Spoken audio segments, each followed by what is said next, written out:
Okay, so we are going to start with the next question of NEET. That is question number 11th.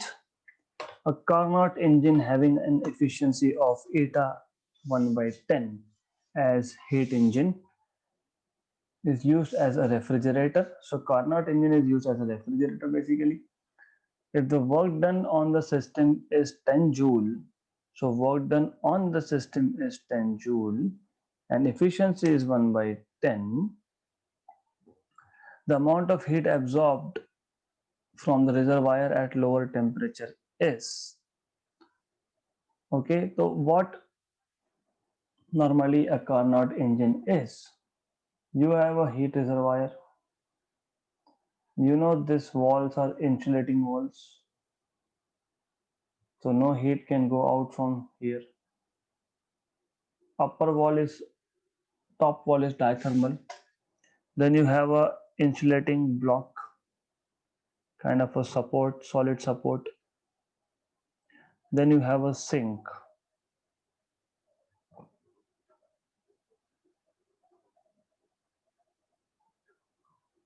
Okay, then you have a sink over here. So this has temperature T1. This is reservoir. इसमें से कितना भी heat निकाल low temperature उसका T1 रहेगा. This is a sink, temperature T2. You can give it as much as heat you want, but it still remains at temperature T2. So this is source, this is sink. फिर आपके पास एक working substance होता है. Working substance मतलब एक gas होता है. The gas is here in a cylinder fitted with a movable piston, right? तो नॉर्मली हम लोग क्या करते हैं, हम लोग पहले I am explaining you Carnot cycle again indicator diagram से, पीवी डायग्राम से. तो पहले हम लोग यहाँ पे सोर्स पे वर्किंग सब्सटेंस मतलब गैस को रखते हैं. गैस हीट एब्जॉर्ब करेगा और आइसोथर्मली एक्सपैंड होगा. So this isothermal expansion. Okay, there is isothermal expansion. फिर यही ब्लॉक आप इसके ऊपर रखोगे. ओके, so that no heat enters or leaves the system and the gas is still expanding. तो ये था आइसोथर्मल एक्सपेंशन. फिर आपने सेकेंड प्रोसेस में सिलेंडर को पिस्टन ब्लॉक के ऊपर रख दिया. Now the gas is expanding but without exchanging heat with the surrounding, adiabatic expansion. right मतलब जो वर्क डन होना था वो हो गया, because in this case the work is done by the gas. Okay, तो अब होता क्या है that the amount of heat absorbed by the gas from the source is Q1, right? इसको आप ऐसा भी दिखा सकते हो, something like this. Okay, the amount of heat absorbed from the source, let us say source is here, Q1. और ये heat absorb क्यों करते हैं? क्योंकि हमको वर्क डन करना होता है. तो जितना वर्क डन हो गया वो हो गया. वर्क डन कब हुआ? जब आपने पिस्टन को ब्लॉक के ऊपर रखा था और एडियाबैटिकली एक्सपांड हो रहा है, पिस्टन ऊपर जा रहा है, मतलब work is done by the gas.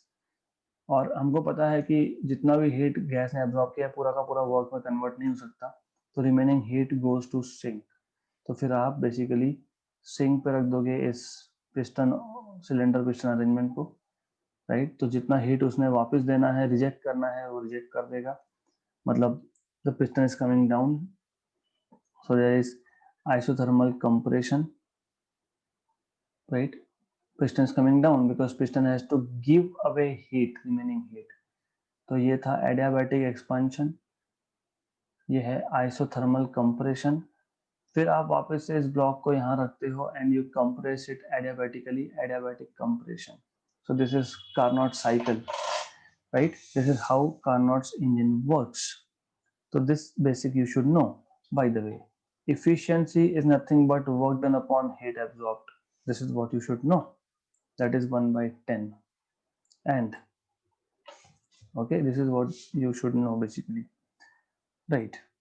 eta जो है आपको 1 by 10 दिया है और अमाउंट ऑफ वर्क डन भी आपको 10 जूल दिया है, तो W by Q1 is equal to 1 by 10. So it turns out to be work done is 10 upon Q1 equal to 1 by 10. Therefore heat absorbed Q1 is equal to 10 into 10 is 100 joule. 100 joule of heat is absorbed. Okay, right. But this is the amount of heat absorbed from the source. Okay, correct. तो उन्होंने क्या बोला है, the amount of heat absorbed from the reservoir at lower temperature. ये जो Q1 है, that is the amount of heat absorbed at higher temperature. तो what we can say is, हमको ये तो पता है, डायग्राम तो दिख ही रहा है हमको, क्या दिख रहा है डायग्राम से, Q1 is equal to W plus Q2, है ना। जितना हीट हमने सोर्स से हायर टेम्परेचर T1 पे एब्जॉर्ब किया है, वो या तो वर्क होगा या तो वो it will be given back, right. Given back या टेकन बात तो एक ही है। So what we want to find is nothing but Q2। मतलब इनडायरेक्टली आपको ये पूछा है कि what is Q2, what is the amount of heat rejected. देखो क्या होता है, कार्नोट इंजन में Q2 मतलब अमाउंट ऑफ हीट रिजेक्टेड, क्योंकि यहाँ पे रेफ्रिजरेटर का एग्जैक्टली उल्टा होता है। रेफ्रिजरेटर में क्या करते हो आप, उल्टा काम है, राइट। रेफ्रिजरेटर में आपको एक चेंबर को ठंडा करना है, सो व्हाट यू डू, आप इनफैक्ट ये जो वर्किंग सब्सटेंस गैस होता है, यहाँ से हीट बाहर निकाल के फेंकते हो, correct. But in any case the formulas can be same, you can apply the same formulas. Q1 कितना है आपका 100 माइनस वर्क डन कितना है आपका 10, तो 90 joule is the amount of heat absorb from the reservoir at lower temperature. मैं वापस समझा रहा हूँ, you need to pay attention on this. Question में आपको बहुत सिंपल था, आपको just basic formulas, basic concept पता होना चाहिए कार्नोट इंजन का, जो मैंने ऑलरेडी बता दिया आपको। You should know what is the basics of Carnot engine, which I have already told you. Okay, so what we should know is efficiency of Carnot engine is work done upon the amount of heat absorbed at higher temperature. Okay, also what we know is amount of heat absorbed at higher temperature is equal to work done plus amount of heat rejected or absorbed at lower temperature Q2. Okay, therefore what we can do is, हमको पता है ये 1/10 दिया हुआ है ईटा, therefore what we can do is we can write Q1 equal to 10 times of W, right, and W is again 10, तो 100 तो ऐसा ही हो गया। बट अगर आपको कैलकुलेशन थोड़ा सा सिंपल करना है, तो you can write down Q2 is equal to, from here Q2 is equal to Q1 minus W, and Q1 is 10 W minus W, मतलब 9W, 9 into work done is 10, so that is 90 joule. So 90 joule of the heat is absorbed at lower temperature. This is how you are going to solve this question. 12th, two Carnot engines A and B are operated in succession. The first one, A, receives heat from a source at T1 800 Kelvin and rejects at T2 Kelvin. The second engine B receives heat rejected by the first engine. तो पहले engine ने जितना heat reject कर दिया उतना B receive करता है and rejects to another sink at T3 equal to 300 Kelvin. If the work outputs of the two engines are equal, then the value of T2 is. Very good question. For A engine, the temperature of the source is 800 Kelvin and temperature of the sink is basically T2 Kelvin, right? For engine B, जो heat reject किया है A ने, मतलब basically T1 dash, source temperature of engine B is T2K, है ना, क्योंकि जो A ने रिजेक्ट किया है वो B के लिए वो सोर्स बन गया मतलब B ने वो एक्सेप्ट किया है, and T2 dash is 300 kelvin, उन्होंने बोला है, राइट। T2 डैश को उन्होंने T3 बोला है, basically that is 300 kelvin.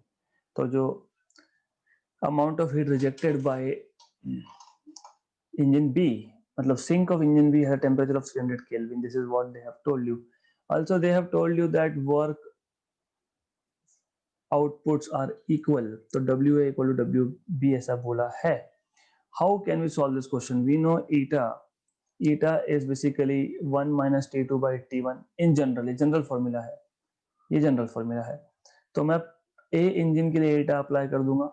Efficiency of A engine is same 1 minus T2 by T1 and that is nothing but work output upon heat input. ये तो definition है efficiency का. Similarly for B you have 1 minus T3 क्योंकि ये हमेशा होता है आपका. अगर ऐसा confusion होता है तो that's why I wrote it like T2 dash upon T1 dash. That is why I wrote it like that. क्योंकि otherwise confusion होता है, बहुत confusion होता है. is equal to work of B upon heat input of B. तो मैं इसको लिख सकता हूं. I can write it like, ये तो हमको पता ही है. इसको eta B को हम लिख सकते हैं 1 minus T2 dash. T2 dash is T3 and T1 dash is T2. Okay, right? That is WB by Q2. Okay, so अगर हम डिवाइड कर दें, अगर मैं इतना पार्ट और इतना पार्ट डिवाइड कर देता हूं, मतलब if I take ratios of eta A by eta B, what I will get is, बहुत सिंपल चीज है.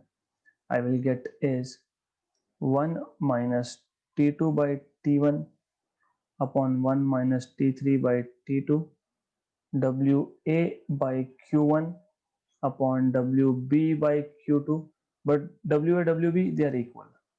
So this will give me Q2 by Q1 equal to T1 by T2 into T2 minus T3 upon T1 minus T2. Okay, right. So after solving this, ultimately after solving this you will have, क्योंकि solve करना पड़ेगा आपको. Okay, then when you solve this you will get T2 minus T3. You see T2 minus T3 कितना है? T2 minus T3. Okay, T3 is 300. T3 is 300. And when substituting these values and solving it, you will get T2 is equal to T1 plus T3 by 2. मतलब in short 800 plus 300 by 2 मतलब 550 Kelvin. Right? It is very simple thing. You just have to take ratios and then solve it, and after you solve it you get what you need. Okay, तो सिर्फ थोड़ा सा solve करने के लिए मैंने आपके पास काम पेंडिंग रखा है, and that's all you have to do. Okay, थोड़ा सा सिर्फ simple mathematical calculation I have kept for you. So what we have done is, हमने सिर्फ ए इंजन का और बी इंजन का एफिशिएंसी निकाल लिया और उन दोनों को डिवाइड कर दिया. That's it. So you have 550 है क्या है? Option number C. This is how you are going to solve it. Question number 13. The coefficient of performance of a refrigerator is 5. मतलब याद होगा आपको कि हमने coefficient of performance को बीटा से डिनोट किया था. That was T2 upon T1 minus T2. And this value is 5. If the temperature inside the freezer is minus 20, okay, the temperature of the surrounding to which it rejects heat is. So easy है. We already know, we already have been given. हमको T2 की value दी है. Temperature inside refrigerator is minus 20 degree, that is minus 293 Kelvin if I am not wrong. Minus 20 plus 273, that is 253 Kelvin. That is 253 Kelvin temperature already दिया हुआ है. Degree Celsius से convert किया तो beta दिया हुआ है. आपको T1 फाइंड करना है. That's all you have to do. That's all you have to do. तो इतना पार्ट मैं यूज करूंगा. जस्ट फॉर्मूलाज पता होना चाहिए और एक कोएफिशिएंट ऑफ रेफ्रिजरेशन क्या होता है, कोएफिशिएंट ऑफ परफॉर्मेंस क्या होता है, मैंने आपको ऑलरेडी बताया है थियरी क्लासेस में, और पहले भी हमने न्यूमेरिकल लिया है इस टाइप का। तो बीटा की value 5, T2 is -253 upon T1 -253, minus of minus plus हो जाएगा 253। Then you to solve this, 5T1 plus 5 into 253 equal to -253। तो ये आ जाएगा आपका 5 times of T1 equal to minus, ये टर्म राइट हैंड साइड पे गया तो -6 टाइम्स ऑफ 253 हो जाएगा। तो ये आ जाएगा T1 equal to -6/5 times of 253।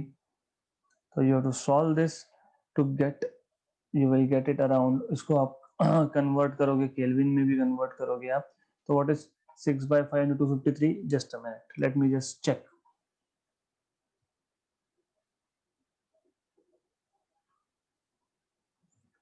तो 6/5 into 253, that is 303 degrees, 303.6 kelvin. इसको जब डिग्री में तुम कन्वर्ट करोगे तो you will get your answer to be around रफली 30.6 degrees Celsius, that is around 31 degrees Celsius. Okay, so this is how you're going to solve it. It is simple, very simple task. मैंने यहाँ पे सिर्फ एक sign की गलती की है, ये it should be plus, that's fine, it should be plus, क्योंकि कन्वर्ट करते वक्त आप जब कन्वर्ट करोगे -20 प्लस 273 होता है, तो this is plus 253 kelvin, I mean T2 is -20 degree, that is -20 plus 273 kelvin, मतलब 253 केल्विन। Okay good, right. तो ये साइन गड़बड़ हुई इसलिए ये साइन गड़बड़ हुई, और ये साइन गड़बड़ हुई इसलिए फिर everything went wrong, not everything by the way. तो ये सिर्फ प्लस होगा, ये प्लस होगा, ये प्लस होगा, and then you get 31 degrees Celsius approximate. Important thing is not calculation, because that you will do. Important thing is to know how to solve it and what are the formulas. So that's it. और refrigerator works between 4 degree and 30 degree, ऐसा जब बोला होता है तो आपको बताना चाहिए T2 एंड T1 की वैल्यूज दी हुई है। It works between 4 degree and basically 30 degree. It is required to remove 600 calories of heat. हमको 600 calories of heat remove करना है every second in order to keep the temperature of the refrigerator space constant. मतलब refrigerator के अंदर जो chamber है उसका temperature constant रखने के लिए हमको हर सेकंड में 600 कैलोरीज का एनर्जी वहां से रिमूव करना है, और उसको जब आप कन्वर्ट करोगे तो कैलोरीज को जूल में बनाने के लिए 1 कैलोरीज 4.2 जूल मल्टीप्लाई करना पड़ेगा, right?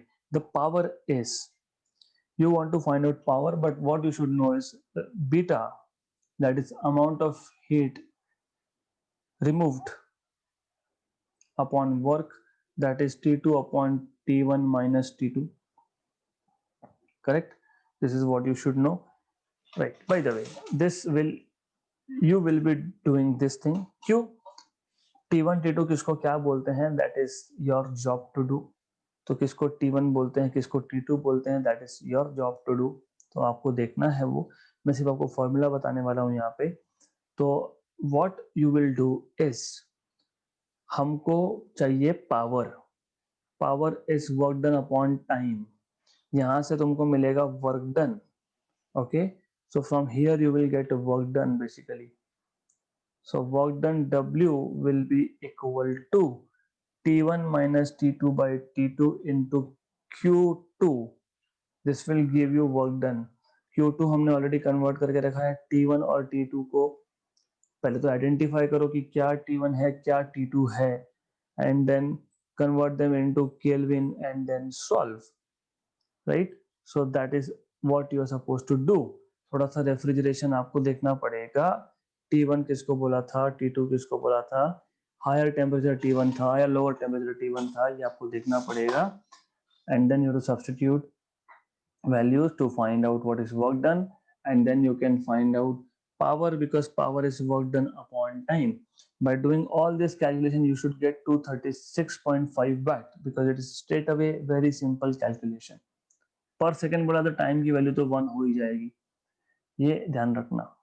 पर सेकेंड, एवरी सेकेंड, एक सेकेंड में, हर एक सेकेंड में कितना हीट रिमूव करते हैं वो, तो सिर्फ वर्क डन फाइंड करना है basically, that is what it means.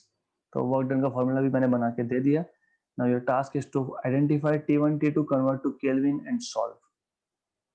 But you have to convert to kelvin, otherwise degree celsius में कर दिया तो आंसर विल बी रॉन्ग.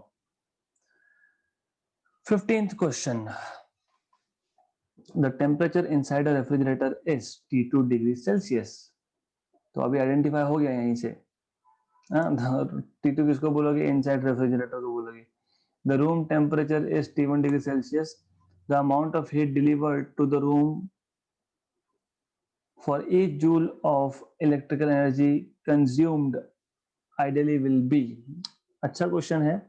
हम लोग रेफ्रिजरेटर कहाँ पे रखते हैं? एक रूम में रखते हैं. रेफ्रिजरेटर क्या करता है? अंदर का जो चेम्बर है रेफ्रिजरेटर का, उसको ठंडा करेगा और जो बाहर रूम है वहां पे हीट रिजेक्ट करेगा, हीट वहां पे दे देगा वो रूम को. तो amount of heat delivered to the room, क्योंकि रेफ्रिजरेटर के पीछे कभी खड़े रहोगे तो देखोगे आप कि रेफ्रिजरेटर हीट फेंक रहा है बाहर. तो how much is the heat delivered to the room, okay, for each joule of electrical energy consumed.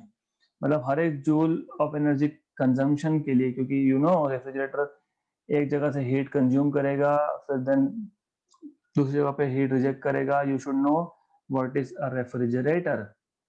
मैं बता देता हूँ आपको क्या होता है, because you should know this kind of things. ये एक चेम्बर है जिसको ठंडा करना है, ठंडा करना है, right. But heat can never flow from lower temperature to higher temperature. तो अगर मुझे यहां से हीट निकालना है तो मुझे वर्क डन करके निकालना पड़ेगा. कार्नोट्स में, कार्नोट इंजन में उल्टा होता है, उल्टा, राइट. वहां पे वर्क डन हम लोगों को गैस पे नहीं, गैस वर्क डन करता है. There is work done by the gas, here is work done on the gas. तो you have to remember this. मैंने ऑलरेडी ये सब डिटेल्स लिए हैं आपके कार्नोट्स में और रेफ्रिजरेटर में, तो आपको पता होना चाहिए, राइट. तो how are you going to solve this question? हमको ऑलरेडी पता है, right. Q upon W. Q less, less मतलब जहां पे हीट लेस है, बेसिकली जहां पे टेम्परेचर कम है, इज इक्वल टू, हमको ये भी पता है Q less upon less minus more, more minus less basically. मतलब ये अगर लेस वेस के चक्कर में नहीं पड़ना ना, तो Q1 Q2 यूज कर लेना. You should exactly know what is the coefficient of performance beta or what is eta. अगर आपको बेसिक्स पता है तो ये समझेगा. What is Q less, what is Q more. If you don't know this, तो ठीक है, मैं बताता हूँ. Temperature T less upon T मोर माइनस T लेस. याद है क्या मैं लिखा था? T2 upon T1 minus T2. हाँ तो वही है, इसको आप ऐसा भी लिख सकते हो, है ना. Q2 upon Q1 minus Q2. You can write it in this way also. It depends notation to notation, right? But when I write T less and T more, Q less and Q more, it becomes easy for us. The temperature inside the refrigerator is T2 degree Celsius, मतलब it is less temperature. तो ये हमको T1 T2 में confuse नहीं करता, क्योंकि मुझे क्या पता T1 ज्यादा था, T1 कम था, T1 बाहर का टेम्परेचर अंदर का है. इसलिए कभी भी you have to remember it like this. तो इजी होता है. T लेस और less temperature for a refrigerator inside the refrigerator and outside is more. That's why. So what is T less is T2 degree Celsius, that is T2 plus 273 Kelvin, and what is T more is T1 degree Celsius, that is T1 plus 273 if you want to convert it into Kelvin scale.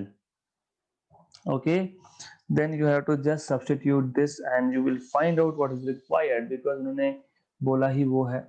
So what you can do is this. तो Q less upon W, right, that is equal to, देखो, amount of heat delivered to the room for each joule of electrical energy consumed. Okay, मतलब for each joule of work done. So it is the ratio of energy upon energy. Q is energy, heat is energy, and work done is energy. तो इसलिए Q less upon W लिखा है मैंने. T less upon T more minus T less. What is T less? T2 plus 273 upon, what is T more? T1 plus 273 minus T2 plus 273. Of course bracket डालना पड़ेगा, नहीं तो सब गड़बड़ हो जाएगी. That is T2 plus 273 upon T1 minus T2. है क्या ऐसा कहीं पे? T2 plus 273 upon T1 minus T2, option number D. मैं वापस समझा देता हूं क्वेश्चन. कुछ भी नहीं है. तो रेफ्रिजरेटर के अंदर का टेम्परेचर T2 है, जो लेस होगा डेफिनेटली, इसलिए तो जैसे एयर कंडीशनर रेफ्रिजरेटर इसके तो यूज होते हैं. आउटसाइड रूम टेम्परेचर T1 है. How much is the amount of heat delivered to the room, क्योंकि रेफ्रिजरेटर हीट अंदर से निकाल के बाहर फेंक रहा है. तो how much is the heat delivered to the room for each joule of electrical energy. Correct. तो you are suppose to find out this particular ratio. Okay. और Q लेस अपॉन W और वर्क डन तो हमको पता ही है ना, मैंने अब भी आपको बताया था. I just told you by drawing the diagram of refrigerator. मैंने जस्ट बताया था Q more is equal to W plus Q less. मैंने ऑलरेडी बताया था कि रेफ्रिजरेटर में यहाँ पे लेस टेम्परेचर है, यहाँ से हमको हीट निकाल के सराउंडिंग में, मतलब जहाँ पे हीट ज्यादा है वहां फेंकना. रेफ्रिजरेटर यही करता है ना, अंदर ठंडा है, बाहर ज्यादा टेम्परेचर है, पर हीट तो कभी भी हाई टेम्परेचर लो टेम्परेचर पे फ्लो होता है. मतलब ये तो प्रॉब्लम हो गया. हमको रेफ्रिजरेटर को और ठंडा करना है, तो कैसे होगा? तो वर्क डन करना पड़ेगा. तो वर्क डन करना पड़ेगा, तब जाके यहाँ से हीट एब्जॉर्ब होगा और वो हीट जाके सराउंडिंग में जाएगा. मतलब Q मोर, एरोस पे ध्यान देना, is W plus Q less, है ना. Amount of heat absorb from a box where you want to reduce the temperature plus work done is equal to is given to the surrounding. This is how you get your answer. Next, the efficiency of an ideal heat engine working between freezing point and boiling point of water is easy है. You know efficiency 1 minus T2 by T1, और percentage efficiency दिया तो multiply by 100 भी कर देंगे. Okay, you should know what is freezing point, what is boiling point. If you don't know that, okay, so here freezing point is T2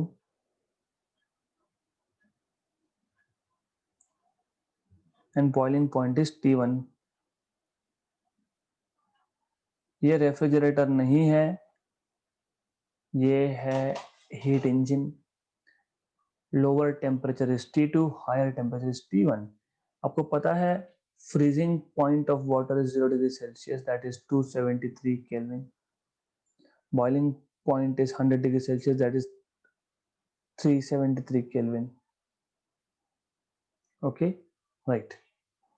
Therefore efficiency is 1 minus T2 is 273 upon T1 is 373 into 100.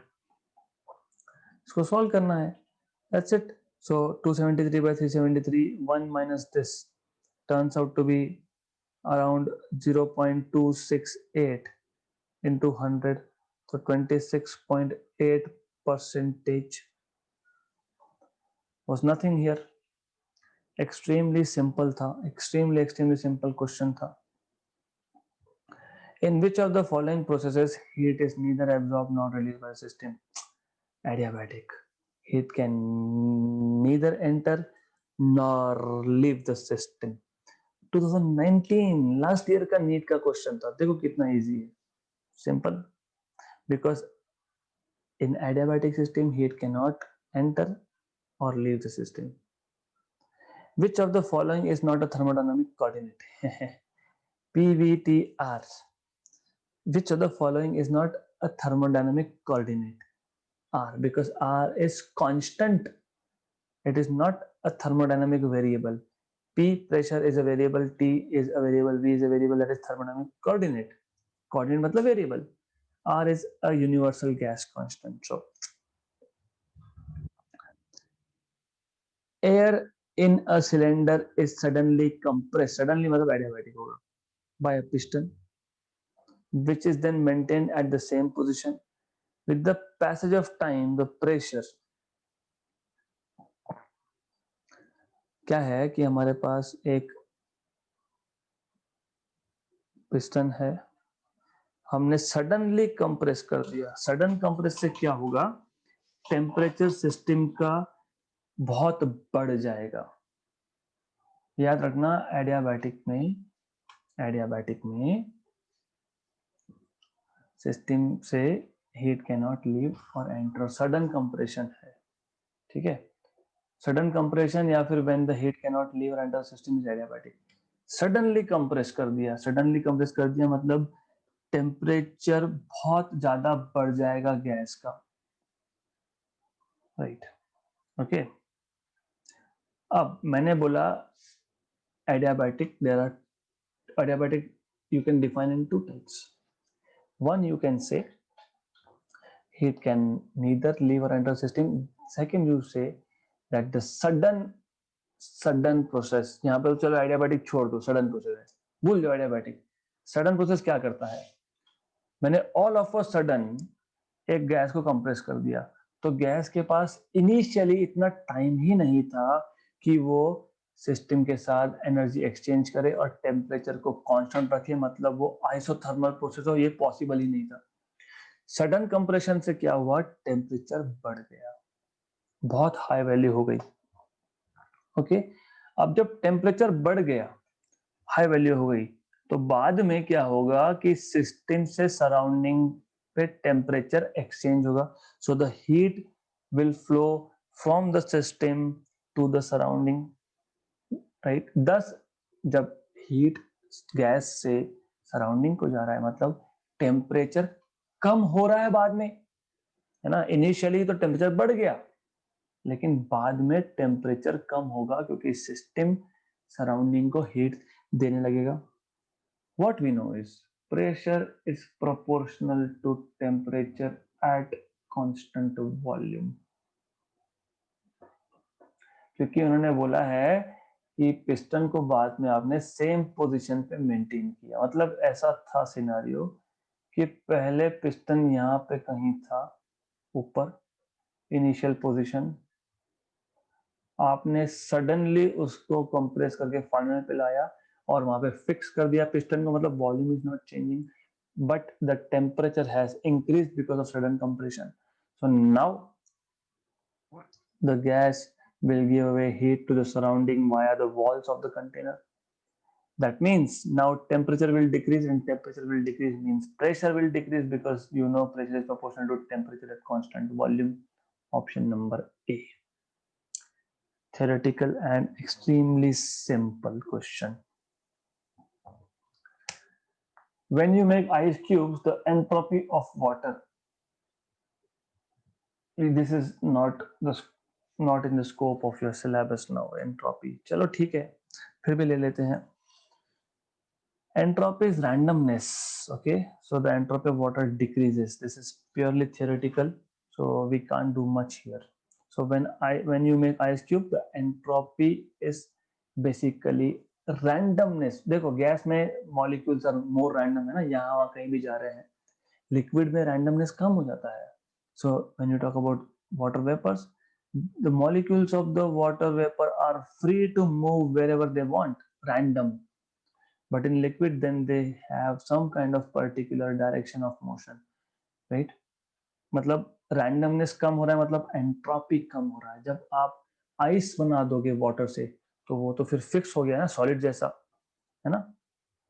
तो there is more orderliness now, matlab entropy has decreased. So entropy is the measure of randomness of a system of a gas. Okay, right. So this marks the end of all 20 questions which were asked in previous NEET exams. From tomorrow we are going to start with JEE questions for thermodynamics.